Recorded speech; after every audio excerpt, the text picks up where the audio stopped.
L'ensemble des solutions d'une équation différentielle linéaire du premier ordre normalisable sur I et son second membre forme une droite vectorielle dirigée par une solution non nulle de E0 appelée F1.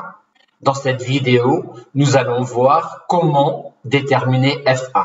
Premier cas de figure, E0 est à coefficient constant. Dans ce cas-là, on va rechercher F1 sous la forme F1 de x égale exponentielle Rx et on trouve immédiatement que F1 est alors solution de E0 si et seulement si le scalaire R vérifie cette équation-là appelée équation caractéristique associée à E0.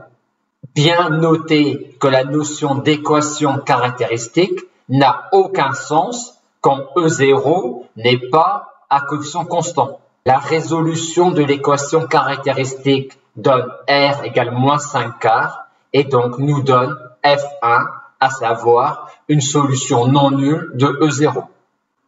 Voyons maintenant comment déterminer F1 quand E0 est à coefficient variable. Cette fois-ci, on recherche F1 sous la forme F1 de x égale exponentielle de R de x.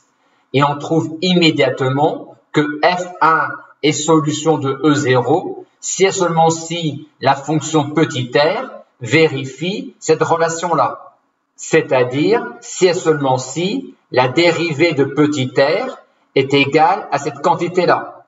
Et comme on souhaite déterminer une solution F1 non nulle de E0, il nous reste à déterminer une primitive de cette quantité-là sur moins 1 ouvert, ce qui peut être immédiat ou qui peut demander un calcul de primitive.